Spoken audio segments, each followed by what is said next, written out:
I'm Tom West with Headline Sports. It was hardly the 10-9 slugfest of last night. This was the only homer of the game, Chicago's Sean Dunston with his second of the season, but the result was the same in Atlanta. The Cubs beat the Braves, this time 3-0. Greg Maddux threw a three-hitter. In the American League this afternoon, a pass ball by Detroit's Mike Heath allowed Boston's Brady Anderson to score the deciding run in the eighth as the Red Sox nipped the Tigers 6-5. That was also the score in Oakland, with Seattle coming out on top. Henry Cotto went 3 for 3 for the Mariners, including this two-run single, as both clubs evened their records at 1-1. The world champion Twins are still without a win. This seventh-inning two-run double by Ricky Henderson gave the Yankees a 5-3 victory over visiting Minnesota. They have the same problems as the Yankees played eager hosts at the Ball Yard in the Bronx once again today. John Candelaria, does he come to the complete stop? Well, the umpires didn't think so. 4 balks called in this game. There's a balk called, so that continues in the first week of the season. Top of the 6th inning with Bernansky at bat. Here's a long fly ball to right center field. And by the time they play it off the wall, Gaetti's going to come home. Not the prettiest of slides for the G-man, but he'll take the run, and the Twins lead it 2-1. 2-2, bottom of the 7th. Ricky Henderson rips one to left center field for a double. Joel Leonard Skinner is around third. He'll score. Bobby Meacham also scores. Randolph adds an RBI single. It's 5-2 Yanks. 5-3 in the ninth. Dan Mann from Gladden had been 4 for 4. But in the ninth, 6-4-3. That's what they remember you for, right? 4 for 5. But, hey, you hit into a double play in the ninth inning. You bum, yeah. New York beat Minnesota for the second straight day, 5-3, as the Twins have lost 14 of their last 17 road games. Behringer, the loser, in relief of Les Moonstraker. Guante gets the win. At Fenway this afternoon, and the Tigers and the Red Sox in another Gilly. Top of the 3rd, Bruce Hurst delivers. No, Luis Salazar delivers. Sends Brady Bunch Anderson back to the center field, back to the triangle. Brookins scores, Heath scores, Pettis scores. Base is loaded to hit for Salazar, and it's a 4-0 Tiger lead. In the bottom of the 5th inning, Jim Rice sends this one over the reaching glove of Gary Pettis. Boggs scores from second. It's 5-2 Detroit after 7. But in the 8th, the Red Sox have scored twice. And when Barrett hits the ground ball to Brookins, he throws to Heath for 1, but the throw to first not in time. It gets away, and a run scores, and the Sox have tied it at 5. 2 batters later, Rice is up with 2 out, and the pass ball, it gets past Heath. And so the Red Sox come up with 4 in the bottom of the 8th inning. Nice relief work from Dennis Fluorescent Lamp today, and Smith came down to get him 1-2-3 in the 9th as Boston beats Detroit 6-5. At Kansas City, you think George Bell would rather be DH or left fielder? As a DH, the other day he hit 3 homers. Today he plays left field, goes 5 for 5 as Toronto beat Kansas City 11-4. Rookie Pat South of the Borders, catcher for Toronto, had 5 RBIs as the Blue Jays win big. And at Baltimore, the Brewers win at 3-1. Chris Bosio had a beautiful outing, goes the route on a 5-hitter, besting Morgan, who went the route but lost on a 6-hitter. The Oakland Athletics were looking for their 3rd straight win over the Mariners. Kurt Young was the starter for the A's as they went for the series sweep this afternoon and this evening. Let's show you how this one went. A lot of times you like to elevate your level of play. Well, that's what happened to Steve Trout today in his debut. He elevated the level of his fastballs. It went way up, and McGuire comes to the score 2-1 A's. Next batter, well, he lowered his level of play, sending this one all the way to the backstop. Parker scores 3-1 A's. Trout left after 2/3 of an inning, 5 walks, 4 runs scored. Good thing Seattle was hitting. Dave Valley takes Kurt Young deep to left. See it for Valley. Seattle trails now Oakland 4-3. Now in the 4th, Henry Cotto does not have to worry about the Columbus to New York train this year. Sends at the center. Tony Phillips has no play. Valley and Harold Reynolds will score, and the Mariners go on to a 6-5 win. And in this game, a very nice outing for Bill Swift. He gave up only 1 unearned run in 6 innings of relief.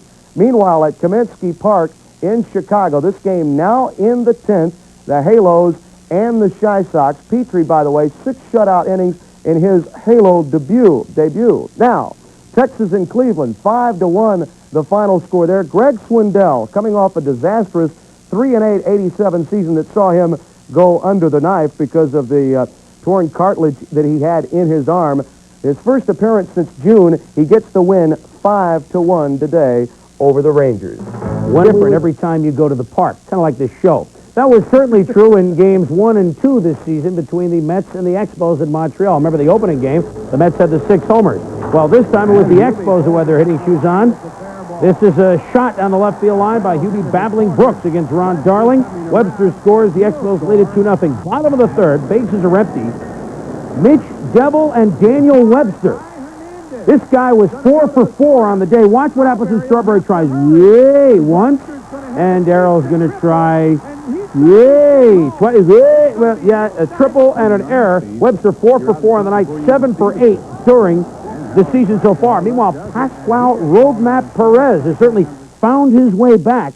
7 wins to end last year. He wins. He goes 8 2/3, strikes out 9 as the Expos humble the Mets 5-1. St. Louis at Cincinnati. That was rained out, and so they'll play that at a much later date. Pittsburgh and the Phillies. This started many, many moons ago. They are now in the 14th inning. And Mike Schmidt has hit his second homer of the year. He's just too shy now. You see if Jimmy Fox, 8th of all time. Bobby Bonilla had a 3-run and a 2-run homer to account for all the Pirate runs. Palacios now pitching for Philadelphia. Bob Yum Kipper now pitching for the Pirates. The Chicago Cubs and Atlanta Braves played 13 innings last night, scored 19 runs in a 10-9 Cubs win. This afternoon, there was no real liftoff to the offense at the launching pad at Atlanta Fulton County. Show you why. Top of the 7th, no score. Vance Law at second. Zane Smith, they went 7 innings before a run could be scored. Dave Martinez singles. Law comes around to score from second. Ken Griffey's throw is too late. 1-0 Cubs. Top of the ninth, 2 on, none out. Charlie Paleo in relief. Sean Dunston blasts one. Way back. What could be? Oh, it is. Thank you, Harry. 3-0. Cubs win. Cubs win. Bottom of the ninth, 2 out, 1 on. Maddox East struck him out.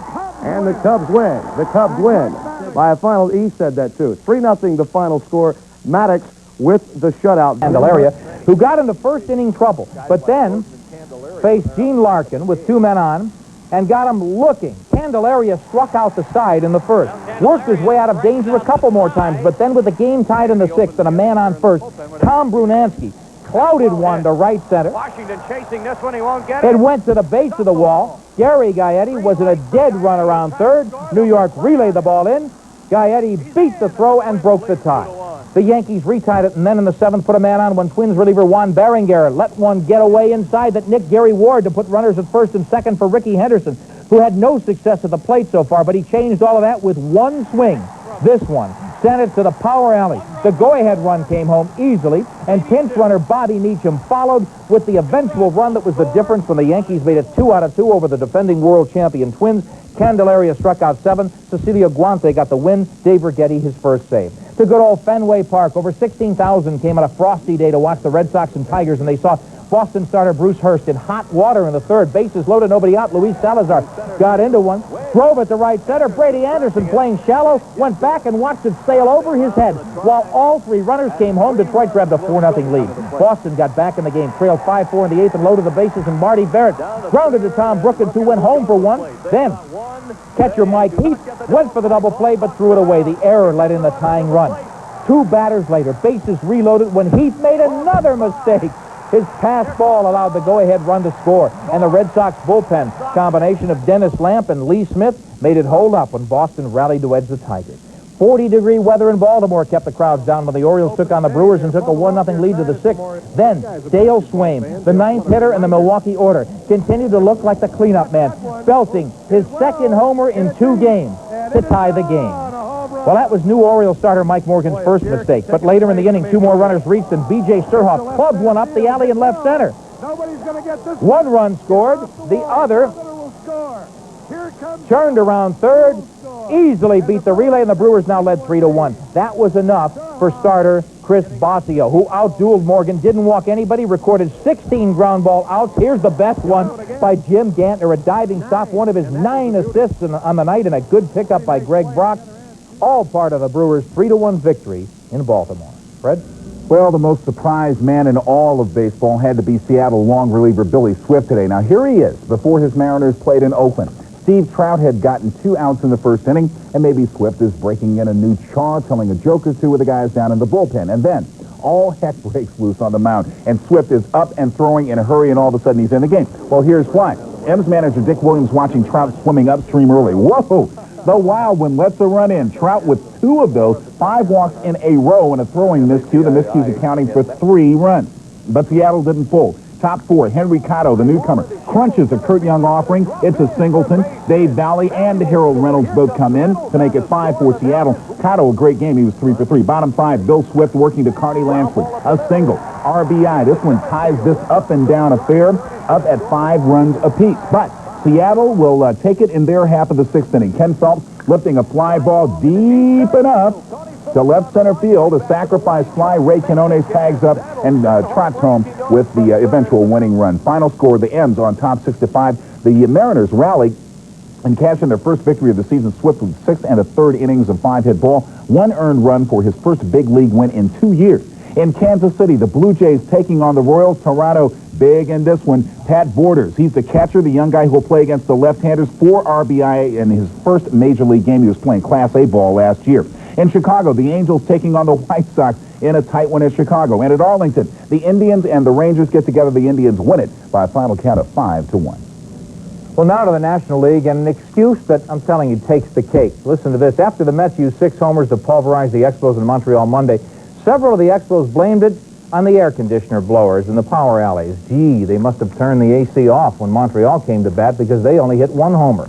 So the pressing question of this night is, which way would the artificial air be blowing tonight inside Olympic Stadium? Well, the Mets started Ron Darling, and in the first faced ex-teammate Hubie Brooks, who reached out and pulled one down the third base line. The blower must have been helping the ball there because Mitch Webster was on first, but he was soon around the bases and home, and the Expos were out of the gate in a hurry. It was 2-0 in the third when Webster took Darling's pitch down the other line. It rolled into the corner. Darryl Strawberry, obviously, with his mind on the blowers, flubbed it once, chased it, flubbed it again. Webster was flying now. They waved him in all the way in. It made a triple and got in on an error. Webster 4 for 4, plenty of cushion for the other star of the game. Expo starter Pascual Perez baffled the Mets with his off-speed stuff. Here catching Wally Backman fishing. Perez went 8 2/3, won a club-tying 8th straight start when the Expos blew away the Mets 5-1. Not much of a laugher, though, when they went to extra innings, the Phillies and Pirates tonight. It was a lot easier for Pittsburgh on opening day at Philadelphia. Not so tonight. First rain out of the new season happened tonight in Cincinnati when the Cardinals and Reds were postponed. Earlier in Houston, the Astros' Glenn Davis, his second homer of the season, triggered a 3-run first, and Houston, behind Bob Nepper, took care of the Padres again. The Cubs were in Atlanta, and Gary Maddox didn't allow a Brave to reach third base until the 7th through a 3-hit shutout.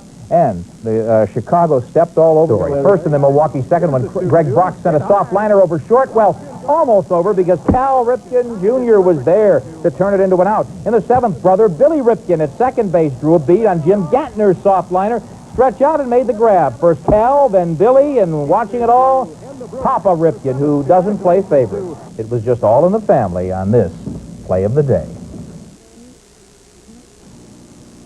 Play of the Day, brought to you by Budweiser. Beechwood aged for that clean, crisp taste. This Bud's for you.